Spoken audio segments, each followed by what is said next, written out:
Hello guys! Good morning sa inyong lahat. Huwag mo to here. Ito tayo mag-start. Maraming salamat nga pala sa 185 subscribers. Thank you very much. Kasama nga pala yung si Commander na sa likod. Yan. Bali ngayong araw na to, may ikikwento ko sa inyo tungkol dito sa router na to kung saan meron akong na-experience na first time na issue. Hindi naman talagang issue pero nakakabahala. Tungkol to sa check engine.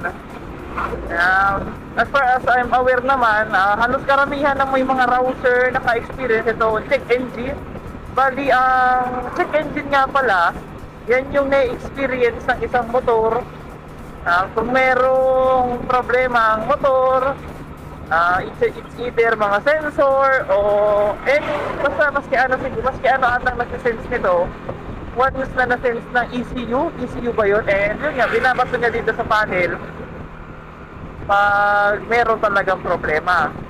Bali, mostly ang nababasa ko sa check engine ng Rouser NS200 is sabi nila, baka may, yun nga, ito, may check engine ako.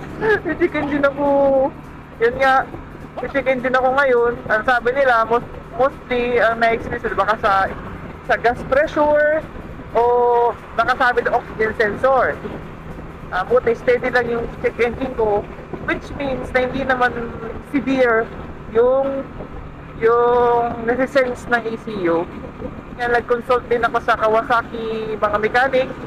Ang reason kung bakit ako nagka-check engine, kasi kakapa-maintenance, kakataas ng tangke, and yung mga sensor nagagalaw, pati mga wiring, tatanggal yung isang key line sa socket sensor ba yun? Di ko alam kung sa ilalim ng tangke.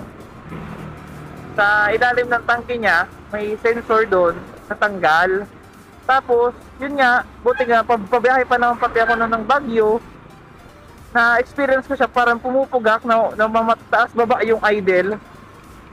And yun nga, pagpunta ko sa talyer, tinanong ko yung ginawa, sinabi ko yung mga ginawa ko dito sa motor kasi nag-try din na itinaas ko din kasi ito yung tangke. Yun nga, ay sakto tama na ano nga yung sensor sa ilalim, yung key line sa socket na puti. Maglalagay akong picture kasi na-picturean ko siya para sa awareness din habang nag-maintenance kayo ng motor. Ingat-ingatan nyo lang.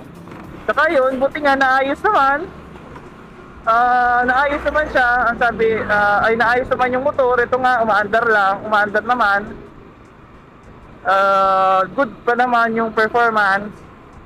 Kaso nga lang, bakit hindi natatanggal yung check engine? Mahirap nga makahanap na tawag yung diagnostic tool dito sa router kasi daw exclusive Kawasaki.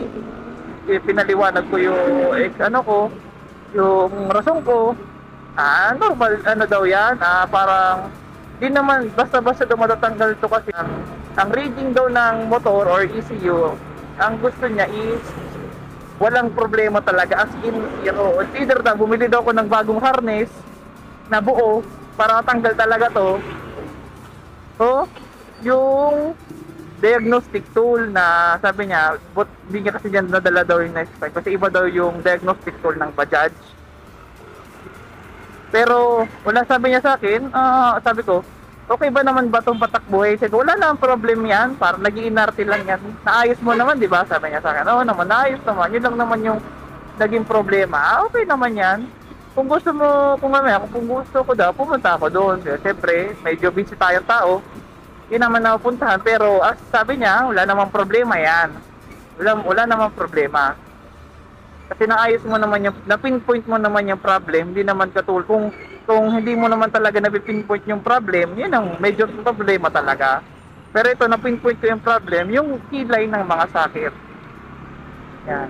At least na-share ko sa inyo yung experience ko dito sa motor nito, pero experience ko naman sa motor na to, wala pa rin naman problema. Siguro pa kapag nagbabibrate o umaalog, medyo nagagalaw din ulit yung key line, kaya parang nag-reading pa rin siya ito katulad nito. Baka nag-vibrate lang yung ginawa dyan, kaya nag-check engine na naman siya.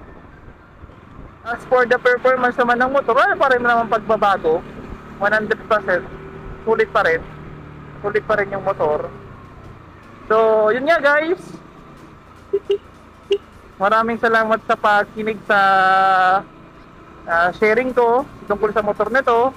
O, yun nga mga idol. Hanggang sa uli natin pagkikita. Paalam.